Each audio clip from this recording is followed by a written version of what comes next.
Hello, I'm Matthew Bay, a senior analyst at Stratfor, a RANE company. This podcast is brought to you by Stratfor Worldview, RANE's premier digital publication for objective geopolitical intelligence analysis. Sign up for the free Stratfor newsletter at worldview.stratfor.com.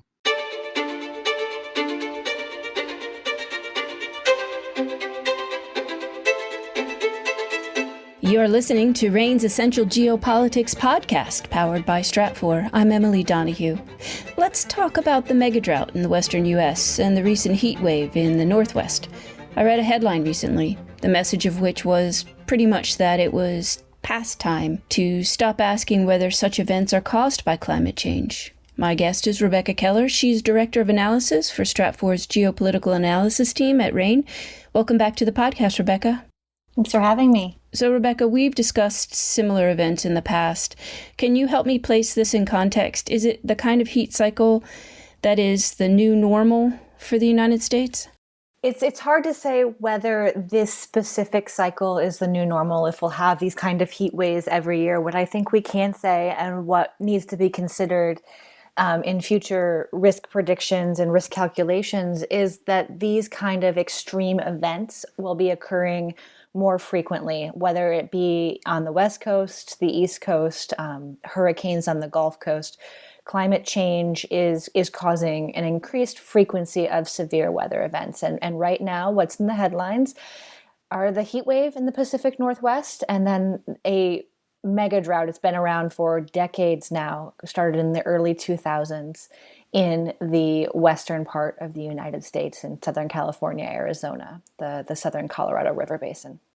Well, let's focus in on that area for now. What does this mean for the western U.S.? With the Colorado River, it adds a complicating factor because there are 7 states that draw water from that body, and it's a very complicated treaty. So I would expect domestically some interstate conflict about the allocation of those resources. The river has long been over allocated, and it's the southern states that are drawing more than their fair share of the water, and especially watch for California being targeted as the agricultural sectors in Southern California really do draw on the Colorado River to help irrigate those crops. I think looking at it in the broader sense and less in the specific basin sense, I think what it means is that we are looking into a world with higher costs, higher risks associated with establishing activities, population centers, agricultural output in areas that are not necessarily naturally suited for it. So when you have to engineer to grow crops where irrigation is an absolute must, I think we're gonna see higher cost of water, and I can see changes in how water is priced. Water has long been considered a right, but I think we're really hitting that precipice where you're going to have to charge what it costs in order to help people and help communities and businesses really accurately take in the cost of that water as it becomes scarcer and scarcer. Well, that's something here in Texas that we've been discussing for about as long, a couple of decades, right? Can we talk a little bit about such growing climate change risks, especially with water? It's hard to read how decision makers actually are viewing this or making policy. Can you tell me how this might influence them going forward? Sure. I think with climate change policy and why it moves so slowly is it's hard to advocate for or prioritize decisions that do not have an immediate impact. This is a risk 20 years down the road, so it's harder to prioritize that and get votes, especially in the Western society, to get sort of popular support behind those kind of initiatives from businesses that are trying to make money, especially when adapting climate change practices might be more costly. But I think we've hit that point, and I think we're seeing it in boardrooms. I think we're seeing it in investment decisions. I think we're seeing it in companies' future plans in terms of building, using green building materials, in terms of energy companies looking to diversify their portfolios.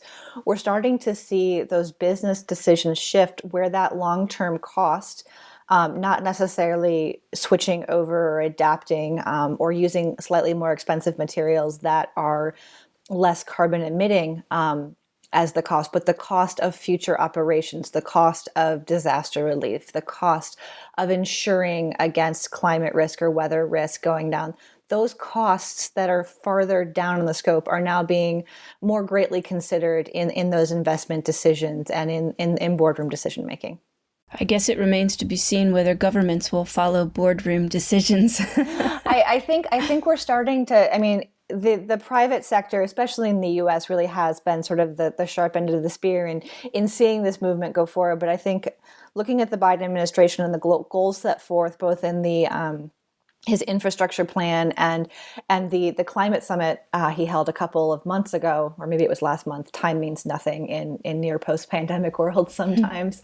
But basically, I think we're starting to see more of a collaborative effort internationally along this too. It's a long road, but I do think we're starting to see government shift and sort of government policy match that risk as well. We're seeing it in the transportation sector specifically, where we're seeing more and more bans proposed or coming up in the next 10 to 15, 20 years maybe for internal combustion engines. So you're seeing that policy push towards electric vehicles as well. So I think it's happening on both fronts. Again, governments obviously usually move more slowly than businesses, but I do think you're getting pushes from both angles.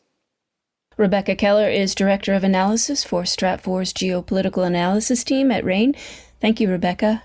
Thank you. You can stay informed about the latest geopolitical events and developments with the Stratfor newsletter from RANE. It's full of interactive graphics and analysis from our expert team. Sign up today at worldview.stratfor.com. That's worldview.stratfor.com. I'm Emily Donahue. Thanks for listening.